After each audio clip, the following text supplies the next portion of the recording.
बिस्मिल्लाहिर्रहमानिर्रहीम। अस्सलाम वालेकुम। आप देख रहे हैं programme guest of the day और मेरे साथ जो शख्सियत है वो किसी तारुफ की मोहताज नहीं। जी, मैं बात कर रही हूँ जनाब साजिद तारड़ साहब की, जो एक्स जो प्रेसिडेंट हैं डोनाल्ड ट्रंप साहब, उनके एडवाइज़र रह चुके हैं और उनकी वजह शोहरत ये है कि वो उनके बहुत करीबी दोस्त भी हैं।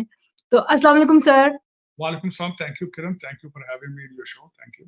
तो बहुत शुक्रिया आपका टाइम देने का। और अभी हम सबसे पहले स्टार्ट करते हैं आपसे बात के जो हॉट इशू है इस वक्त डोनाल्ड लू के बारे में। उन्होंने जो हियरिंग हुई और वहाँ पे उन्होंने अपने उसमें बताया कि जो भी साइफर का मामला था वो झूठ था, या इमरान खान साहब ने उन पे जो इल्ज़ामात लगाए हैं वो सरासर झूठ है। और इसके बाद जो है उनको, बल्कि उन्होंने ये भी कहा कि उनको 2 साल से वो डेथ थ्रेट्स जो हैं उनको और उनकी फैमिली को मिल रहे हैं। तो इस पे दो तरह के मौक़िफ़ पाकिस्तान में इस पर हो रहे हैं कि गवर्नमेंट इसको ये कह रही है कि ये सब झूठ है, साइफ़र का मामला जो जैसे हमने पहले भी बात की थी इस पर। तो इमरान खान और पीटीआई का मौक़िफ़ डिफरेंट है कि साइफ़र जब था ही नहीं तो फिर तो केस ही नहीं बनता उन पे। तो आप इसके बारे में क्या कहेंगे? देखिए, सबसे पहले तो किरण, आज मैं बल्कि अपना सेगमेंट शुरू करने से पहले 3 चीज़ें रिक्वेस्ट करूँगा। एक तो अब मॉस्को के अंदर अभी रिसेंट खबर आई है कि वहाँ पे फायरिंग में 40 लोग आज मारे गए हैं, कि तो उनके लिए दुआ करनी चाहिए। 100 से ज़्यादा लोग ज़ख्मी हैं। आपके अब यूके में बैठी हैं केट मिडलटन, के लिए कैंसर की उनकी खबर आई है, उनके लिए दुआ करनी चाहिए। दूसरा, जी। डेरा गाज़ी हाँ के अंदर हमारे 2 नौजवान आज शहीद हुए हैं, उनके लिए दुआ करनी चाहिए, जिसके बारे में जैश-ए-फुरसान-ए-मोहम्मद ने आज ज़िम्मेदारी कबूल की है। जी। पाकिस्तान एक हफ्ते के अंदर ये तीसरा टेररिस्ट अटैक है, दुआ करनी चाहिए हमारी मादरे-मिल्लत, अल्लाह ताला उसकी हिफाज़त फरमाए। अब मैं आज आमीन। चाहूँगा डोनाल्ड लू के हवाले से 3 चीज़ें जो उनकी हियरिंग हुई है, उससे जो मैंने और ज़्यादातर मेरे जैसे जिन लोग बाहर बैठे हैं ओवरसीज़, उन्होंने लर्न की हैं।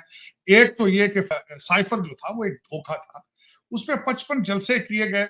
उसके बारे में ये कहूँगा कि इस तरह दूसरी हुकूमतें रेजीम चेंज नहीं करती। हालाँकि उस मीटिंग के अंदर असद मजीद साहब ने कहा था कि स्टाफ बैठ के नोट्स ले रहा था। और दूसरा, साइफर एक रूटीन का हिस्सा होता है, डिमार्च करना भी एक रूटीन का हिस्सा होता है, लेकिन खान साहब ने बड़ी खूबसूरती के साथ उसको एंटी अमेरिकन जज्बात को कैश किया। एक तो ये आज साबित ये हो गया कि वो कोई रजीम चेंज नहीं थी। एक एक एक ऐसे ऐसे एक कॉन्स्पिरेसी तैयार की गई पाकिस्तान में एंटी स्टेट।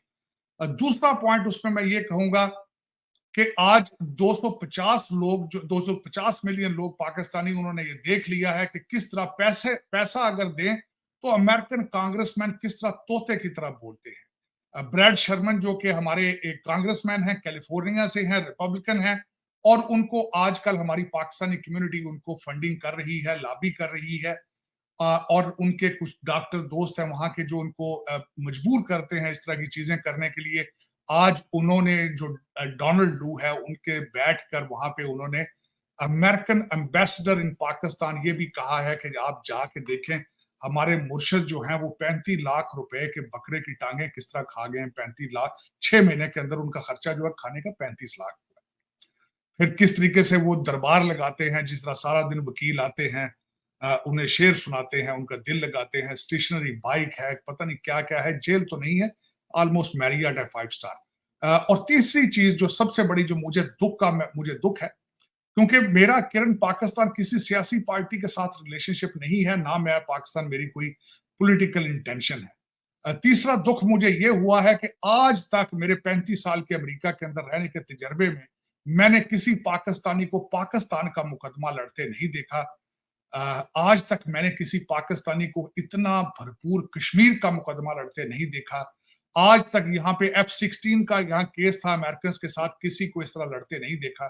लेकिन एक फर्द वाहिद जिसने एक सियासी पार्टी बनाई थी और अब वो मजहबी कल्ट बन चुका है, उसके लिए इतनी कुर्बानियां दे रहे हैं हमारे डॉक्टर भाईजान भी हैं, और दूसरा भी डायस्पोरा है। बजाय लोकल सियासत में हिस्सा लेने के, हर शहर के अंदर 3-3 4-4 ग्रुप पीटीआई के मौजूद हैं, 5-5 ग्रुप नून लीग के हैं। सारा दिन एक दूसरे के खिलाफ लड़ते हैं, इंटीग्रेशन की कोशिश नहीं करते। भारतीय डायस्पोरा इस वक्त जूश डायस्पोरा के बाद दूसरे नंबर पर है। उनको काउंटर करने की कोई कोशिश नहीं है। मादरे मिल्लत को किसी तरीके से सर्व करने का कोई इंटेंशन नहीं है। पाकिस्तान के सबसे बड़े 2 मसाइल इस वक्त मैं बताना चाहूंगा, नंबर 1 टेररिज्म है, दूसरा करप्शन है, तीसरा इकॉनमी है। तो मुझे बिल्कुल नहीं पता इस बात का कि इनके यहाँ पे ये शोर डालने से, आईएमएफ के सामने जुलूस निकालने से, जर्नैलों को गालियां निकालने से कोई पाकिस्तान का फायदा हो रहा है? कोई नहीं, मेरे ख्याल में जीरो जीरो। उसमें जो मेरी नजर में इस वक्त, मैं खुद पीटीआई का जख्मी हूं, मैं खुद गाने सुनता रहा हूं, तब्दीली आ गई है, बनेगा नया पाकिस्तान, लेकिन उस्मान बुजदार, काले बकरे, काला जादू, उसके बाद मैं खुद मायूस हूं। पहले शायद मैं ये लफ्ज ना बोलता, अब 3.5 साल की परफॉर्मेंस सामने मौजूद है। खान साहब ने भैंसें बेच दी, वजीर आजम हाउस की सारी गाड़ियां बेच दी, फिर जिस तरीके से हेलीकॉप्टर पे चढ़े फिर वो उतरे नहीं। रियासत मदीना के अंदर 35 लाख के खाने नहीं 6 महीने में खाए जाते। ये खुद बिल्कुल। सारी जिंदगी प्रमोट करते रहे हैं कि 2 कानून नहीं 1 कानून होना चाहिए, लेकिन आप आज खुद उसी 2 कानून को जो वो चला रहे हैं, if this is Pakistan, then this is tragedy of Pakistan. मेरे साथ किरण, सबसे पहले तो ये बताना चाहूंगा कि I am a lawyer my self. मैं एज अ लॉ स्टूडेंट आया था। मैं जो बात करता हूं उसके पीछे रेफरेंस होता है, मैं हवा में बातें नहीं करता। 1947, 14 अगस्त 1947 से लेकर आज तक जो उस मुल्क के साथ ज्यादतियां हो रही हैं, उसका हल पाकिस्तान, आज पाकिस्तान की, मैं कोशिश करूंगा किसी, मुझे ये बताएं, खान साहब, इंक्लूडिंग पीटीआई, इंक्लूडिंग करंट जो मैं पॉलिटिकल पार्टीज है, मैं उनको पॉलिटिकल पार्टीज ही नहीं कहता, सारा फैमिली बिजनेस एंटरप्राइज है, इंक्लूडिंग खान साहब, क्योंकि खान साहब की पार्टी को भी अब इस वक्त 2 लोग बड़े सही तरीके से मैनेज करते हैं, बाजी हलीमा और मैडम पीरनी। अभी तक उनकी चीजें चलती हैं वहां पे। तो ये फैमिली एंटरप्राइज है।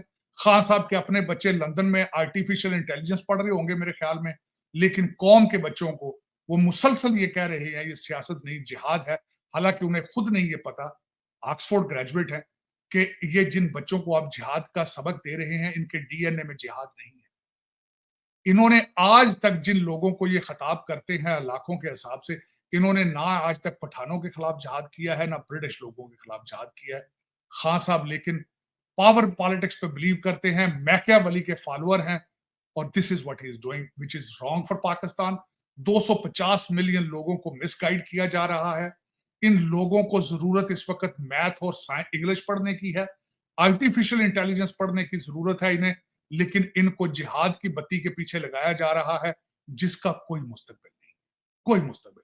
और यही मैं कहूंगा, डोनाल्ड लू को खत्म हो चुका था किस्सा, लेकिन कुछ डॉक्टर भाईजान हैं यहाँ पे जो आजकल पैसे दे रहे हैं, और 3-3 लॉबी फर्में वॉशिंगटन डीसी में हायर की जा चुकी हैं, और वो डॉलरों का वो जो लगा रहे हैं लॉबी पे, उनका जादू सर चढ़ के बोल रहा है। दुख है कि इन्होंने आज तक पाकिस्तान का मुकदमा नहीं लड़ा, लेकिन एक रिलीजियस सेक्ट जो आजकल बना दिया गया है मुर्शद साहब का, उसके बारे में मैं आखिरी पॉइंट ये कहना चाहूंगा, मुझे दुख है कि वो रिपब्लिकन कांग्रेसमैन है मिस्टर ब्रैड शर्मन, उनको इस वक्त ओपन बॉर्डर अमेरिका के नजर नहीं आ रहे। हर शहर गाजा बन चुका है, वो नजर नहीं आ रहा। गाजा के अंदर 31,500 फलस्तीनी शहीद हो चुके हैं, उसको वो नजर नहीं आ रहे। इस वक्त रेड सी के अंदर पाक अमेरिका के हर जहाज पे हमला हो रहा है, वो नजर नहीं आ रहे। उसको नजर आ रहा है तो खान साहब नजर आ रहे हैं। मैं इस पे अफसोस कर। सर, इसी तरह से आईएमएफ का अभी रिसेंटली वहाँ पे आईएमएफ की बिल्डिंग के बाहर एहतजाज किया गया है और काफ़ी उसमें अब्यूज़िव लैंग्वेज भी यूज़ की गई है। इसके बारे में आप क्या कहते हैं? देखें, घर की डर्टी लॉन्ड्री पूरी दुनिया के सामने धोनी, और फिर उसको एक नदामत का उसका एक एक्सक्यूज पैदा करना। आपके देखने वालों को मैं ये कहूंगा कि वॉशिंगटन डीसी के अंदर आईएमएफ की जो बिल्डिंग है, व्हाइट हाउस से 2 ब्लॉक पर है।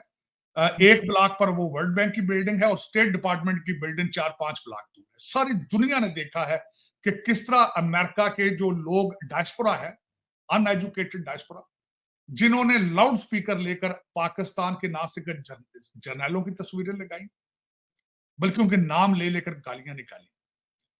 आपको डिफरेंस है, आपको इशू पाकिस्तान चले जाए आप। इस वक्त पीटीआई के 2 ग्रुप बन चुके हैं। एक पीटीआई पाकिस्तान है, एक पीटीआई ओवरसीज या पीटीआई अमेरिका है।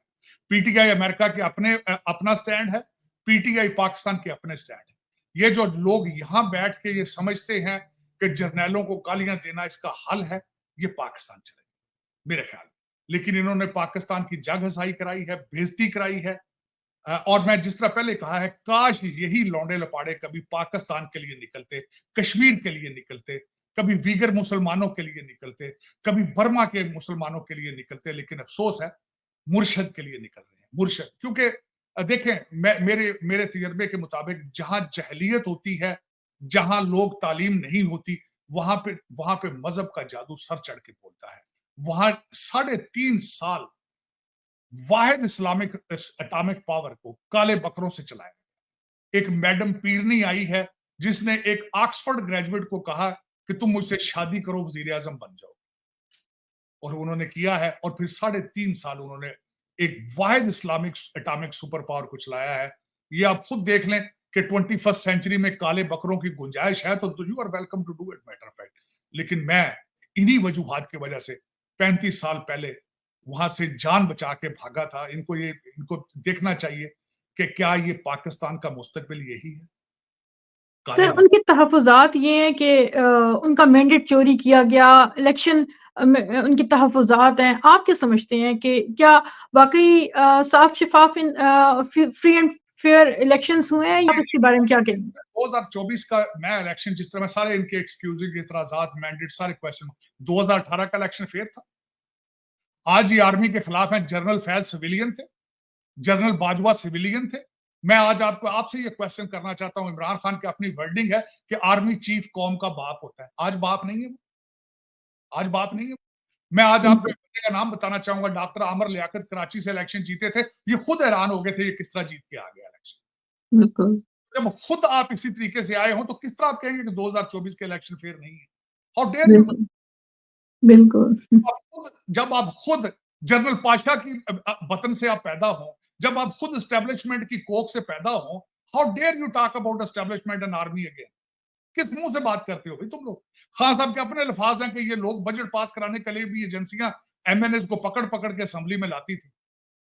किस तरह आप बात करते हो? जनरल फैज कौन था भाई? जनरल था, आर्मी का बंदा था। आज आपको आर्मी पसंद नहीं है, आपकी मर्जी का जज ना हो, आपकी मर्जी का जर्नैल ना हो, तो आप कहते हैं जहन्नम में जाए पाकिस्तान। मैं अफसोस के साथ कहूंगा, यहाँ एक बैठे हुए जर्नलिस्ट, जो कि इनका सबका बहुत बड़ा जर्नलिस्ट है, उसने कहा था ख्वाजा सियालकोट का है, काश सियालकोट भारत ले जाता कभी। तो ये कैसी बातें करते हैं? भुट्टो के लिए भी लोग अपने जिस्म को अपने तेल ऊपर छिड़क के आग लगा लेते थे। पर्सनैलिटियों से पाकिस्तान खत्म नहीं होगा। इनको मैं बताना चाहूंगा, Pakistan is larger than that. खुदारा तरस करो पाकिस्तान पे, तुम्हें नहीं इस चीज का ख्याल, तरस करो पाकिस्तान को। Pakistan is larger than that. और पाकिस्तान आपके बाप का नहीं है। हमारे जैसे कई लोग पाकिस्तानी हैं जो पाकिस्तान से प्यार करते हैं, मुर्शिदों से प्यार नहीं करते। मैं ये बिल्कुल क्लैरिफाई करना चाहता हूं। लेकिन किरण, मेरा कोई किसी पार्टी के साथ कोई रिलेशनशिप नहीं है। मेरा पाकिस्तान मादरे मिल्लत है। America is my homeland, that is my motherland, and I love both of them. Matter of fact, how dare somebody talk about it. लेकिन दुख वाली बात है, मैंने आपको बताया मैं जख्मी हूं। मैं खुद I was a big supporter of Khan साहब। लेकिन जब इन्होंने उस्मान बुजदार और काले बकरे शुरू किए, मुझे डर लग गया था इनसे कि what the hello he is doing about it. he need a doctor, matter of fact, the way he's behaving like. बोल देखे चले, कहते हैं कि जब कौमों के हालात बुरे आते हैं उस वक्त फिर यही होता है। 76 साल पे मैं बिलीव करता हूँ, you haven't started the process of Pakistan. आपने पाकिस्तान सिर्फ फाइलों में बनाया, उसकी बुनियादें रखी नहीं आपने। आपके सारे आप देखें इस वक्त आपके पास इतना पैसा है। मैं अगले दिन पाइड के चेयरमैन है, उनसे मेरी बात हुई, उन्होंने कहा इतना पैसा है पाकिस्तान का, आप सोच नहीं सकते करप्शन का। आप किसी बड़े शहर में जाके 5 स्टार होटल में जाके आप देखें, कमरे नहीं मिलते। बाहर निकल के देखें, 20-20 करोड़ की गाड़ियां हैं, तो जो इतनी है जिसकी हद को नहीं। आपकी बेसमेंटों में इतना डॉलर और पाउंड करप्शन का पड़ा है, आप सोच नहीं सकते। आपने इतनी करप्शन की है पाकिस्तान के साथ, आपने उसको इस बुरे तरीके से झंझोड़ा है। किसी को मैं हैरान हूं कि what the hell you are doing मेरा फ्रेंड। देखिए, सर, इस दिस वक़्त is not the future of Pakistan. Donald Lu एक खत्म हो चुकी थी स्टोरी, आपने जिंदा किया है उसको। लेकिन this is not how the Pakistan can move forward. Sir, Pakistan इस वक़्त शदीद मौशी बहरान का शिकार है। आप क्या समझते हैं अमेरिका के पास कोई पाकिस्तान के मौशी मसाइल का हल है? नहीं, पाकिस्तान के मसाइल का हल सिर्फ पाकिस्तानियों के पास है, लेकिन अगर वो पाकिस्तानी हो। मैं दुःख के साथ कहूँगा कि इस वक़्त 250 मिलियन पाकिस्तानियों में पाकिस्तानी कोई मौजूद नहीं है। मुझे ये बताएँ, आपको बचाने के लिए अमेरिकन क्यों वहाँ जाएँगे भई? व्हाई?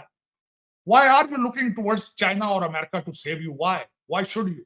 व्हाई शुड दे मैंने फिर आपको सेव करें वो? क्यों भई? आप मुझे ये बताएँ कि मैं अगले दिन दुबई से होके आया हूँ, मुझे हर ईंट से मुझे पाकिस्तानियों के खून की स्मेल आई है। आपको पता है कि इस वक़्त दुबई के अंदर करप्शन के पैसों से खरीदने के लिए आप दूसरे नंबर पर हैं, तीसरे नंबर पर अफ़गानी है। आपने अफ़गानिस्तान के दौर में कितना पैसा कैश कराया? किधर गया? $85 बिलियन के लोन से आपके वो किधर गए हैं भई? कोई है इस वक़्त मर्द मुजाहिद जो बताए लोगों को कि वो $85 बिलियन कहाँ गया है? आपने लंदन सारा खरीद लिया है, दुबई सारा खरीद लिया है, अब सारे डाकू जो है इस वक़्त भाग के टोरंटो जा रहे हैं, कनाडा में।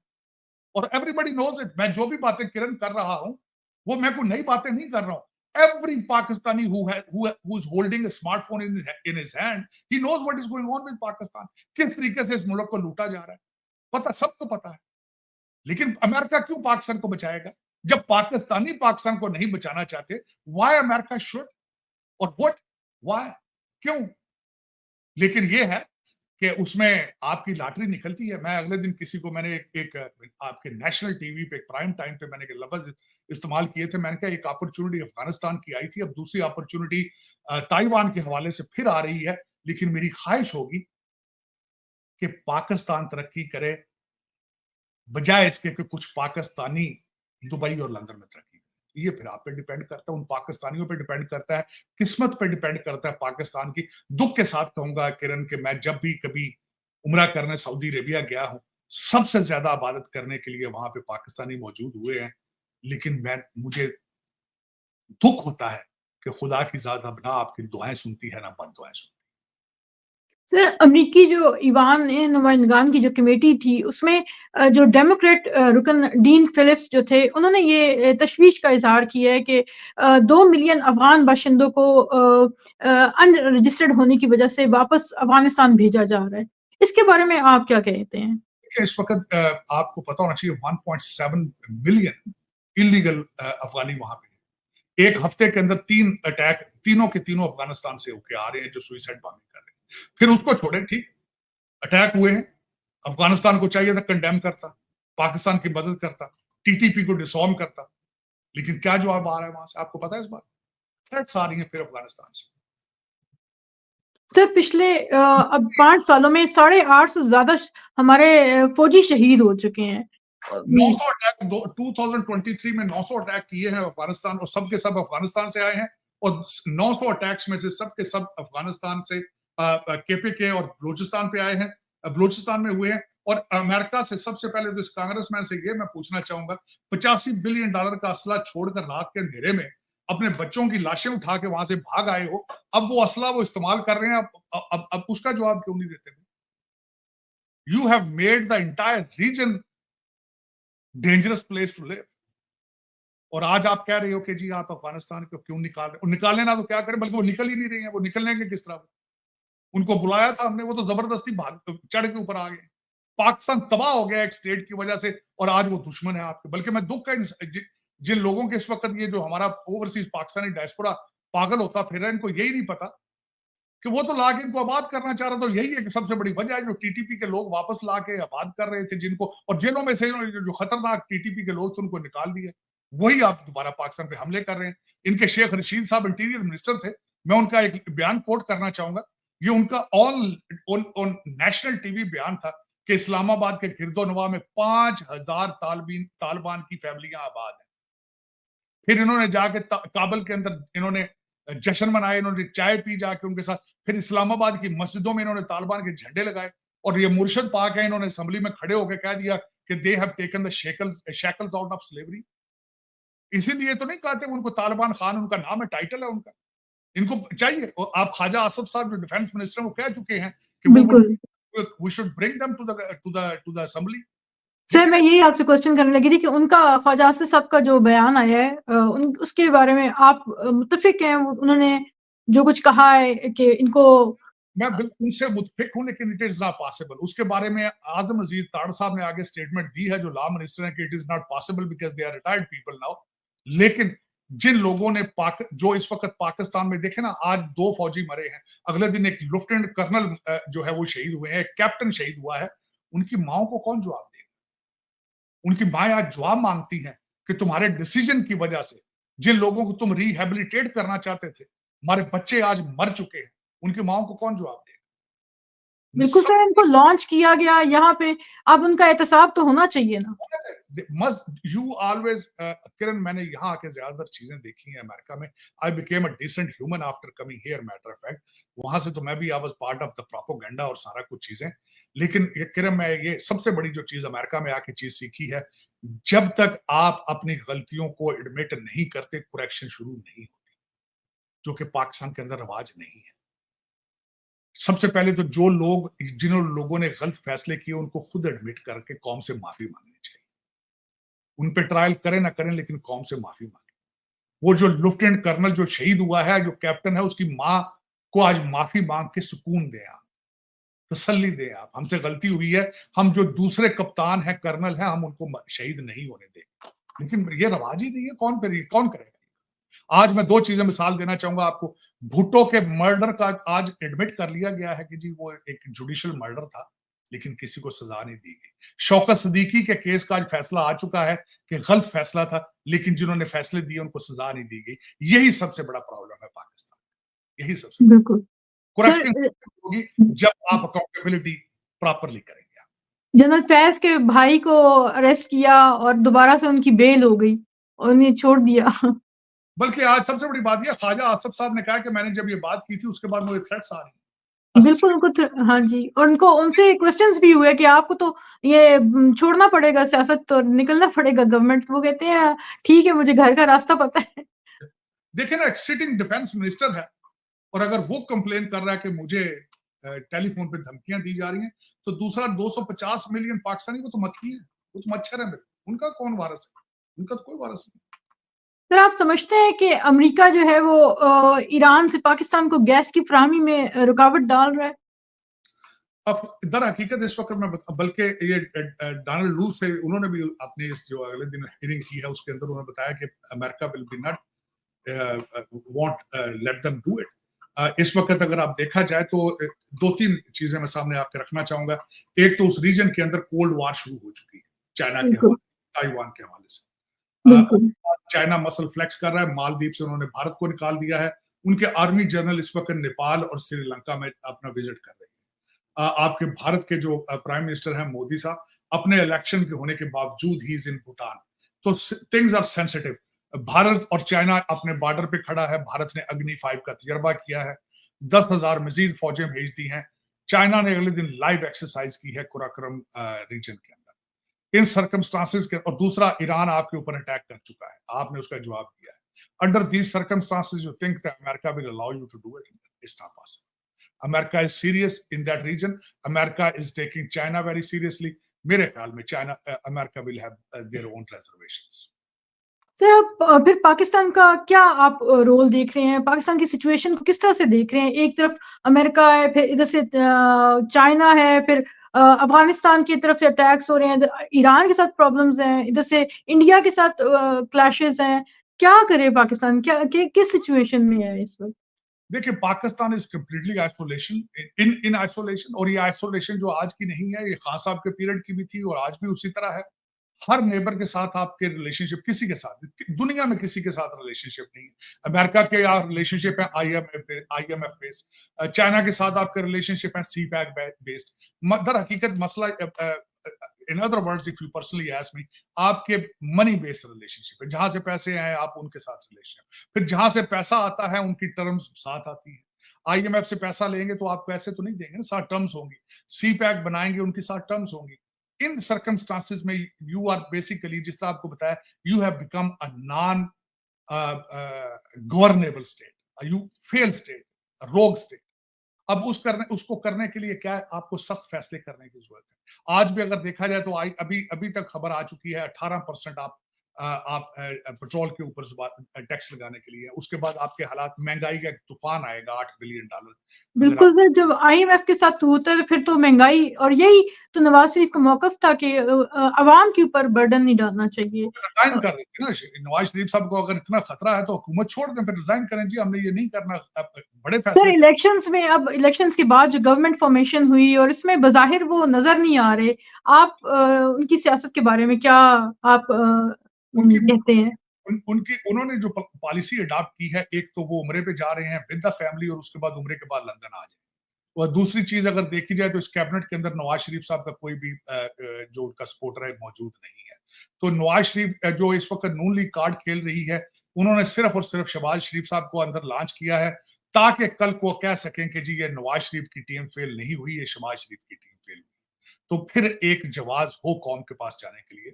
अब ये स्ट्रेटजी काम करेगी या नहीं करेगी, पाकिस्तान इन चीजों के इन तजर्बात का मुतहम्मल हो सकता है, नहीं हो सकता, this is a questionable thing. लेकिन दिस इज, कुछ लोग कहते हैं कि नवाज शरीफ को माइनस कर दिया गया है, आप क्या इसके बारे में आप क्या समझते हैं?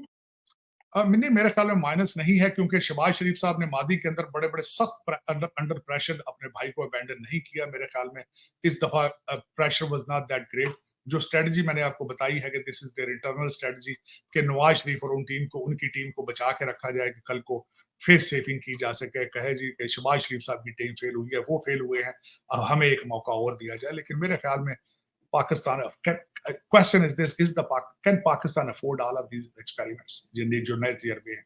क्या इसके बाद दोबारा कोई दरवाजा खुल सकेगा नवाज नून लीग के लिए? उनके पहले ही हालात खराब है, आप देखें इस इलेक्शन के अंदर जो उनके बड़े बड़े जो लोग हैं अपनी सीटें हार चुके हैं, बल्कि नवाज शरीफ साहब तो खुद क्वेश्चनेबल है, उनकी जो विक्ट्री है लाहौर से, बिल्कुल, मानसहरे से वो हार चुके हैं। तो मतलब नवाज शरीफ खुद और उनका ग्रुप जो है वो तो लूज कर गए ना, उनके तो लोग उन गवर्नमेंट में नहीं है, लेकिन मरियम नवाज शरीफ जो है सीएम पंजाब बन गई, इनके रोल के बारे में आप क्या समझते हैं, उसको किस तरह से देख रहे हैं? मैं उनको इस तरह से देख रहा हूँ कि पाकिस्तान एक लेबॉर्ट्री है। इस लेबॉर्ट्री में पहले बिलावल भुट्टो साहब को तजर्बात कराए गए हैं to make him a prime minister. अब दूसरा है मरियम नवाज साहबा है कि पाकिस्तान पे कहते ना ऑन जॉब ट्रेनिंग है, वो ऑन जॉब ट्रेनिंग कर रही है, हेलीकॉप्टर एंजॉय कर रही हैं। वही थानों में चले जाना ये कोई नई बात नहीं है, हर चीफ मिनिस्टर जाता है। अभी तक उन्होंने कोई नई चीज ऐसी नहीं की जिसको मैं कहूं नहीं कि she is different than the others. मेरे जिस तरह दूसरे एक ट्रेडिशनल चीफ मिनिस्टर होते हैं, she is operating like it at the same time. उसमें कोई ऐसा एक्सेप्शनल उन्होंने अभी तक काम नहीं किया। हाँ, ये मैं जरूर कहूंगा कि जो अभी तक 19-20 लोगों की फेडरल कैबिनेट है, उसमें अच्छे लोगों का नाम है, जिसमें 2-3 लोगों से मैं इम्प्रेस्ड। मैं मोहसिन नकवी साहब से इम्प्रेस्ड हूँ, मैं औरंगजेब साहब के पोर्टफोलियो से इम्प्रेस्ड हूँ, मैं आजम नजीर तारड़ से इम्प्रेस्ड हूँ, मैं चीमा साहब फवाद चीमा जो आहद चीमा है उनसे इम्प्रेस्ड हूँ। कुछ लोग हैं इसमें, and I wanted to give them some time, let's see what happens, let's see. Sir अभी अमेरिका में जो है वो टिकटॉक पर भी पाबंदी है और पाकिस्तान में ट्विटर पे पाबंदी है। आप नहीं समझते कि इसको जो है वो आज़ादी इजहार पे पाबंदी लग रही है दुनिया में? उसमें वजह ये है, एक टर्म यहाँ पे अमेरिका में बड़ी ओपनली इस्तेमाल की जाती है, और I am a big fan of that term, fake news. इस वक्त जो जमहूरियत का सबसे बड़ा जितने थ्रेट्स मौजूद हैं उसमें एक थ्रेट फेक न्यूज की भी है, और जिस तरीके से इस फेक न्यूज को पोलिटिसाइज किया जाता है, दिस इज रॉन्ग। इसके बारे में अभी तक कोई पूरी दुनिया के अंदर कोई जामे कानून साजी नहीं की जा सकी। यहाँ पे टिकटॉक के ऊपर सबसे बड़ा थ्रेट, क्योंकि इस वक्त America has entered into the cold war with China, और नेशनल सिक्योरिटी थ्रेट उसको समझा जाता है, क्योंकि आपने डेटा लीक होने का खतरा उनको है जी। और जो उसमें जिस तरीके से टिकटॉक को इस्तेमाल किया जाता है डेटाबेस पे, और जिस तरीके से माइंड सेट करने के लिए एल्गोरिदम इस्तेमाल किए जाते हैं ट्विटर के ऊपर, फेसबुक के ऊपर और जो टिकटॉक के ऊपर, मेरे ख्याल में उसमें अमेरिकन गवर्नमेंट ने choices, they have given the choices to TikTok to sell it to some American party और टू डू समथिंग। अल्टीमेटली मेरे ख्याल में those were the right one. Artificial intelligence के बारे में कानून साजी की जा रही है। पिछले दिनों यूरोप के अंदर, यूके के अंदर ही मेरे ख्याल में एक बहुत बड़ी कॉन्फ्रेंस हुई है जिसमें कुछ लेजिस्लेशन करने की कोशिश की है, लेकिन आर्टिफिशियल इंटेलिजेंस, आईटी इंडस्ट्री जो है, it has become a threat to the human kind and especially towards democracy. और दूसरा, जिस तरह बताया कि इस वक्त जमहूरियत is in decline. Elon Musk ने अगले दिन ट्वीट किया था कि इस वक्त authoritarianism is on the rise, establishment is on the rise, governments are becoming stronger and stronger everywhere, जिसकी सबसे बड़ी मिसाल अमेरिका के अंदर मौजूद है। जिस तरीके से डोनाल्ड ट्रंप को रोका जा रहा है आगे इलेक्शन में आने के लिए, from specially unelected ruling elite उसके अंदर एक्टिव है। भारत के उसकी मिसाल आपके सामने मौजूद है। आप बांग्लादेश के इलेक्शन देख लें, आप पुतिन के इलेक्शन देख लें, आप इजिप्ट के इलेक्शन देख लें, तो the democracy seems like it's not working anywhere in the world right. 100% जमहूरियत तो कहीं पर भी नहीं है। आधी जमहूरियत ही चल रही है, ऑलमोस्ट पूरी दुनिया में ऐसे ही है। डेफिनेटली। और सर डोनाल्ड ट्रंप पे भी बहुत सारे 90 से ज़्यादा उनके ऊपर केसेस बनाए गए हैं। उनके इलेक्शंस में रोल और क्या समझते हैं फ्यूचर, अमेरिका का फ्यूचर कैसा है? अमेरिका का ये इलेक्शन जो अगला आने वाला है, it will be a crucial election और seems like it will be maybe the last election. क्यों? क्योंकि मैं बताना चाहूंगा कि मैंने एक हफ्ता डोनाल्ड ट्रंप साहब, एक्स प्रेसिडेंट साहब के साथ ट्रैवल किया during primary in New Hampshire. उस एक हफ्ते के अंदर मैंने ऑब्जर्व किया, उनकी स्पीचेस सुनता रहा, मुझे उनका माइंडसेट पढ़ने का मौका मिला। उनकी स्पीचेस के अंदर उन्होंने खुद फरमाया है कि अल कपोन, जो कि एक शिकागो से बहुत बड़ा गैंगस्टर था, उनसे ज्यादा केसेस का सामना है डोनाल्ड ट्रंप साहब को। डोनाल्ड ट्रंप साहब के ऊपर 90 प्लस केसेस हैं, आपने खुद जिस तरह फरमाया है। लेकिन उसमें किरण मैं बताऊंगा, ये सबसे बड़ी 3 साल जमहूरियत सोई रही है, उनको कोई प्रॉब्लम नहीं था डोनाल्ड ट्रंप से। जो ही उन्होंने अपनी कैंडिडेसी डिक्लेयर की है, जो ही उनके पोल ऊपर आए हैं, तो डिपार्टमेंट ऑफ जस्टिस, एफबीआई और सारी एजेंसियां और सारा गवर्नमेंट और सारे जजेस और सारे attorney general, they jumped on, which is not fair to democracy, which is not fair.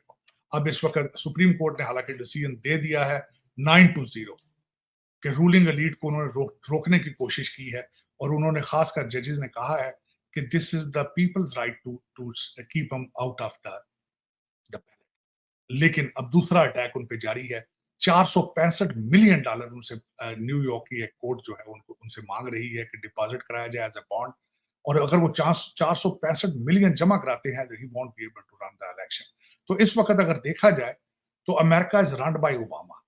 Biden साहब के तो हालात इतने खराब हैं, स्टेज पे चढ़ जाए तो 2 लोगों को उतारना पड़ता है पकड़ के। तो ओबामा पिछले 12 साल से एस्टेब्लिशमेंट को कंट्रोल कर रहे हैं, डिपार्टमेंट ऑफ जस्टिस को कंट्रोल कर रहे हैं, एफबीआई को कंट्रोल कर रहे हैं। So he is running the country. और 12 साल में अगर इस वक्त बाइडेन जीतते हैं, तो फिर 16 साल ओबामा इसको चलाएंगे। करंट सिचुएशन ये है कि हर सिटी अमेरिका का has become non livable place, Gaza की तरह। इस वक्त मैं छोटी सी मिसाल दूंगा किरण आपको। 35 साल में मैंने पहली दफा देखा है कि दूसरे ममालिक ट्रैवल एडवाइजरी अपने सिटीजन को दे रहे हैं कि न्यूयॉर्क को विजिट ना किया जाए। 1,57,000 157,000 इलीगल इमिग्रेंट्स जिन्होंने इस वक्त न्यूयॉर्क को हॉस्टेज बना रखा है, लूट रहे हैं, रेप कर रहे हैं, गोलियां चला रहे हैं, और पुलिस कॉल करें तो वो आ नहीं सकती क्योंकि police is demoralised, army is demoralised after the fall of Kabul. So अगर 4 साल और इसी तरह ओबामा चलाते रहे, जिनकी इंटेंशन ये है कि अमेरिका को किसी तरीके से वन पार्टी रूल बनाया जाए, ये जो 17 मिलियन इलीगल लोग इन्होंने इंपोर्ट किए हैं, इन सबको वोटिंग राइट दिए जाए और रिपब्लिकन पार्टी को खत्म कर दिया जाए, it's a very dangerous plan, it's very dangerous plan. Sir जो गज़ा में और फ़लस्तीन में जंग जारी है, इसमें अमेरिका, बरतानिया, यूरोप सारा मैक्सिमम ये लोग कंट्रीज़ जो हैं वो इज़राइल को सपोर्ट कर रही हैं। अभी फिर इसके ऊपर आप क्या कहेंगे? और फिर आगे हम डोनाल्ड ट्रंप को भी देख रहे हैं, इन्होंने भी हमेशा से इज़राइल को सपोर्ट किया है। क्या कहेंगे इसके बारे में आप? देखिए, इसके बारे में मैं पहले तो आपको नंबर्स कुछ बताता हूँ। 31,900 लोग शहीद हो चुके हैं, 27 लोग भूख से मर गए, सर मज़ालिम की हद है ना।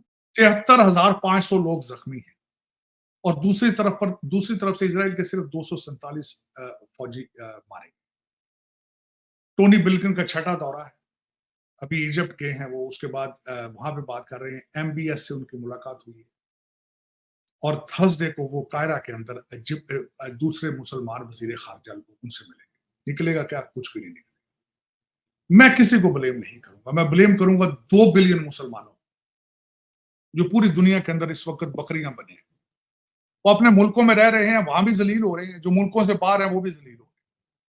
आप सर देख ओआईसी का भी कोई रोल नहीं है इसमें? रोल क्या होना है, अपने इंटरेस्ट बेस है, उनके रिलेशनशिप है सारी दुनिया के साथ, पैसे के पीछे सारे मरते फिर रहे हैं। सारी दुनिया का फासल फ्यूल जितना भी है वो मुसलमानों के पास है, और जलील ख्वार हो रहे हैं। जहां भी मुसलमान है अपने मुल्कों में तब भी जलील हो रहे हैं, बाहर हैं तब भी जलील। और ये देख लें, ये गाजा गाजा की एक ताजा मिसाल है। बल्कि डोनाल्ड ट्रंप साहब के दामाद ने अगले दिन कहा कि Gaza is a very beautiful waterfront real estate. इन सबको लोगों को नाइजर भेज दिया जाए, फलस्तीनियों को, और यहाँ पे होटल बनाए जाए, वाटर फ्रंट अपार्टमेंट बनाए जाए। देखें शहजादे का क्या ख्वाब है, लेकिन उस पर उसका कसूर नहीं है। कसूर 2 बिलियन मुसलमानों का, 2 बिलियन जो कि सर हेल्पलेस हैं, होपलेस हैं, लीडरलेस हैं, फ्यूचरलेस हैं। और इसके बाद ये फ़लस्तीन और इज़राइल की जंग के बाद अब तो दुनिया में रेसिज़्म बहुत बढ़ गई है मुसलमानों के खिलाफ। ख़ास तौर पे अभी यहाँ पे मैं इस वक़्त बरतानिया में हूँ, यहाँ पर भी हम यही आए दिन यही केसेस देख रहे हैं। इवन कि गवर्नमेंट लेवल पे इसी तरह के सादिक खान ने खुद ये डिक्लेयर किया है कि टोरी गवर्नमेंट कोई एक्शन नहीं ले रही इसके खिलाफ जो है। रेसिज़्म बढ़ता हुआ रेसिज़्म जो है हम अमेरिका में भी देख रहे हैं। क्या कहेंगे इसके बारे में आप? इसके बारे में मैं किरण सबसे पहले तो ये कहूंगा कि आज से तकरीबन 4-5 दिन पहले बीबीसी ने रिपोर्ट निकाली है कि इस वक्त यूके के अंदर सबसे ज्यादा अनएम्प्लॉयड कौन है? पाकिस्तानी। और दुख वाली बात है 16 से 25 साल उम्र में। दूसरे सबसे ज्यादा अनएम्प्लॉयड कौन है? पाकिस्तानी खवातीन। तो अब दुनिया को किस तरह ब्लेम करेंगे? ज्यूज कितने हैं? पॉपुलेशन देख लें, गूगल करें, नोबेल प्राइज उनके पास कितने हैं, गूगल करके देख लें। भारतीय सर पूरी, सबसे टॉप पे ज्यूज़ हैं, फिर उसके बाद इंडियन है।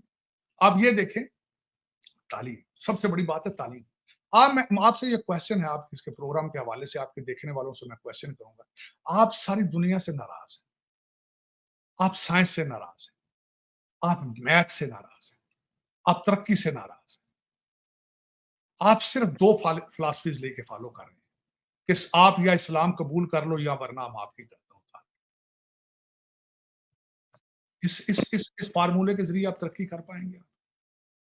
आप नेगोशिएट कर, आप दुनिया से काम करने के लिए तैयार क्यों नहीं? अपने बच्चों को क्यों नहीं पढ़ाते आप? जो आपके 16 से 25 साल के लोग इस वक्त, जो आपकी second generation, third generation UK के अंदर अनएम्प्लॉयड है, आपको उनको देखकर कुछ शर्म नहीं आती आप कि क्या मुस्तकबिल है इनका? वेलफेयर के घरों में रहना, वेलफेयर से पैसे ले लेना, ये क्या, व्हाट इज इट? और ये सालों से हो रहा है, सालों से। इस्लामिक इमिग्रेशन ने दुनिया को आज तक क्या दिया है? क्या दिया? फ्रांस में देख लें आपने क्या दिया है, फ्रांस में पेरिस की हालत आपने क्या कर दी, क्या दिया? फिर लोगों को आप कहते हैं कि दुनिया रेसिस्ट है, दुनिया हमारे खिलाफ क्यों? आपने दुनिया का गुस्सा क्यों, दुनिया को गुस्सा दिलाते हैं? आपके पास कितने नोबेल पीस प्राइज, पीस को छोड़ दें, नोबेल प्राइजेस कितने हैं आपके पास, वर्सेस ज्यूज और वर्सेस इंडियन और वर्सेस दूसरे? आप तरक्की से क्यों खाइफ हैं? आपके मजहब ने आपको बताया था इज्तिमा और इत्तेहाद किया जाए, इस्लाम को वुसअत दी जाए हालात के साथ। आर्टिफिशियल इंटेलिजेंस के साथ इस्लाम को कंपैरेटिव क्यों नहीं बनाने का प्रोग्राम आपका? क्या बचा है? आप अगली सेंचुरी में किस तरह जाना चाहते हैं? उर्दू के साथ जाना चाहते हैं? जहलियत के साथ आप जा सकेंगे आर्टिफिशियल इंटेलिजेंस के साथ अगली सदी के अंदर? अब मैं एक और मिसाल दूंगा आपको कि लोग भारत से इंडियन इंस्टीट्यूट ऑफ टेक्नोलॉजी से पढ़ के निकलते हैं, वो गूगल के सीईओ बन जाते हैं, माइक्रोसॉफ्ट के सीईओ बन जाते हैं, वर्ल्ड बैंक के सीईओ बन जाते हैं। आप किधर है? What is your positioning in the world? कभी सोचा आपने ये? किरण, आप जहां बैठी हैं, यहाँ ये सेकंड वर्ल्ड वॉर में एक पाकिस्तानी आए थे, उसके बाद कहीं वापस ही नहीं गए। वो किधर है वो सारे आज? उनकी जनरेशन किधर है? मुझे तो कोई नजर नहीं आ रही है। उनका क्या रोल है?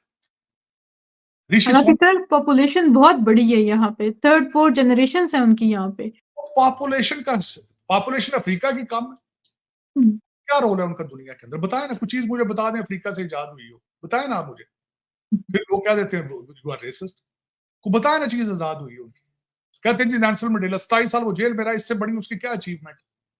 कोई उसने इजाद की चीज, कोई दुनिया में कॉन्सेप्ट उसने कोई नई चीज इजाद करके दी हो? तो आपने हालिया दौरा किया है इंडिया का, आपने क्या उसके बारे में बताइए, कैसा रहा आपका?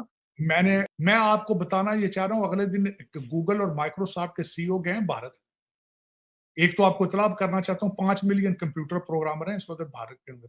उन्होंने वादा किया है जाके इंडियंस के साथ, हम यहाँ से 1 लाख आर्टिफिशियल इंटेलिजेंस इंटेलिजेंस के स्पेशलिस्ट निकालेंगे 1 साल के। बिल्कुल। और 2 चीज़ें हैं, किरण, कौमें तरक्की करती हैं तालीम और एपेटाइट के साथ और विल के साथ। आपके पास ये तीनों चीज़ें नहीं है। ना तालीम है, ना एपेटाइट है, ना ख्वाहिश है। आपको आज भी आपकी रूलिंग एलीट, जिनके सबके बच्चे खुद आर्टिफिशियल इंटेलिजेंस पढ़ रहे हैं, आपको कहते हैं ये सियासत नहीं, जिहाद है। जिहाद करो, जिहाद। जहालत के खिलाफ जिहाद क्यों नहीं कर लेते हो? इंग्लिश के खिलाफ जिहाद क्यों नहीं कर लेते? भूख के खिलाफ जिहाद क्यों नहीं करते? नहीं। आपको इंटेंशनली बेवकूफ और डम रखा जाता है ताकि वो आपसे पैसे बना सके। $8 बिलियन लेंगे, कहां जाएंगे? लंदन और दुबई जाएंगे। उसकी किस्तें आप देंगे, आपके गुर्दे लिख दिए जाएंगे यहाँ वॉशिंगटन डीसी में आईएमएफ को। आपकी बिजली, पेट्रोल, गैस महंगी कर दी जाएगी, आपके गुर्दे लेगा आईएमएफ। और वो पैसे कहां जाएंगे? लंदन और दुबई और टोरंटो। ये कोई नया फार्मूला नहीं है, ये 26वां प्रोग्राम है आईएमएफ का। इसके बारे में मैं ये 2 लफ्ज कहूं, शर्म हमको मगर नहीं आती। दूसरा शेर इसके साथ ये आपके देखने वालों को बताना चाहूंगा। वो कहते हैं ये देश है अंधे लोगों का, ये देश है अंधे लोगों का, है चांद यहां ना निकला कर। ये हबीब जालम ने कहा, ये देश है अंधे लोगों का। फिर आखिर में लास्ट क्वेश्चन मैं आपसे ये पूछती हूँ कि क्या फ्यूचर में पाकिस्तान के और अमेरिका के ताल्लुकात को कहाँ पर देखते हैं? कैसे ताल्लुकात? आपकी लॉटरी फिर निकल आई है, जिस तरह अफगानिस्तान में निकली थी। ताइवान की वजह से कोल्ड वर्ल्ड वॉर शुरू हो चुकी है। आपकी फॉरेन पॉलिसी कोई नहीं है, लेकिन आपकी जियोग्राफिक लोकेशन ऐसी है कि आपको निग्लेक्ट नहीं किया जा सकता। आपका बॉर्डर अफगानिस्तान के साथ है, ईरान के साथ है, इंडिया के साथ है, चाइना के साथ है। और तीसरा, आप शोर डालते हैं बार बार, आपके पास you are Islamic atomic power. That is the sole reason. आपको वो मरने नहीं देंगे, लेकिन तरसा तरसा के मारेंगे, ये वेस्टर्न सिविलाइजेशन। और आप खुश हैं इस चीज में, क्योंकि उसकी वजह यह है कि आपकी रूलिंग एलीट जो 5-10 हजार लोग हैं, वो उन्हीं पैसों से आज से नहीं, पिछले 40 साल से वो प्रॉपर्टियां बना रहे हैं दुबई और लंदन के। वो बनाते रहेंगे जब तक पाकिस्तान में कोई पाकिस्तानी लीडर नहीं आए। मैंने बड़ी दफा मेहनत की है मुख्तलिफ प्रोग्रामों के जरिए, खुदा तरस करो अपने आप पर, किसी पर नहीं, अपने आप। बच्चों को मैथ और इंग्लिश पढ़ाओ और पाकिस्तान बचाओ। पाकिस्तान को कोई पाकिस्तानी ही बचा सकता है, ब्रिटिश और यहाँ अमेरिकन नहीं बनाएगा। जरा मेरे मुर्शिद की कैबिनेट देख लें पिछली दफा की, जिनका रिकॉर्ड है अब 3.5 साल का, सारी की सारी ब्रिटिश और अमेरिकन थी। और वो टेक्नोक्रेट नहीं थे। उनकी खूबियां क्या थी? बड़े लीडरों की गाड़ियां चलाना, उनके लिए बारबेक्यू बनाना, उनके कपड़े धुलाना, ये उनकी क्वालिफिकेशन। किसी के पास कोई पीएचडी नहीं थी मैथ की, या किसी के पास कोई इस तरह की टेक्नोक्रेट किस्म की एजुकेशन नहीं थी, तो मैं बता सकूं कि ये पाकिस्तान के मुस्तकबिल बनाए। सारे खान साहब के पर्सनल यार दोस्त थे। खान साहब यहाँ पे नुसरत फतेह अली को लेकर आके कवालियां कराते थे, यहाँ पे शौकत खानम के लिए पैसे इकट्ठे कराते थे, और जो लोग उनके लिए खाने पकाते थे, कवालियों में गाड़ियां चलाते थे, they were part of his cabinet. If this is the criteria, you won't be able to survive in the future. You won't be. Sir क्या मैसेज देंगे जनरेशन को, हमारी जो पाकिस्तानी जनरेशन ओवरसीज में है, इवन पाकिस्तान में भी है, क्या उनको आप मशवरा देंगे पॉलिटिक्स में आने का, या उनको क्या सबसे कहेंगे? पहला मशवरा उनको ये दूंगा कि इंग्लिश और मैथ पे तवज्जो दो। इंग्लिश और मैथ, आर्टिफिशियल इंटेलिजेंस पे तवज्जो दो सबसे पहले। ये चीजें सीख लोगे तो उसके बाद सियासत आती है, क्योंकि अभी तक तुम्हारे जो हालात हैं वो बहुत खराब है तालीम की वजह से। सबसे पहले इंग्लिश, मैथ और आर्टिफिशियल इंटेलिजेंस पे तवज्जो दो, और उसके बाद दूसरी चीजें आएंगी। अपनी जिहालत के खिलाफ जिहाद करो, अपने हालात के खिलाफ जिहाद करो। That is what my last message to the people, especially with the Pakistani, not only Pakistani, all the Muslims. Thank you so much sir, so nice of you, time देने का बहुत बहुत शुक्रिया। Thank you, Kiran. Thank Pakistan, you. Pakistan. Thank you. Allah Hafiz.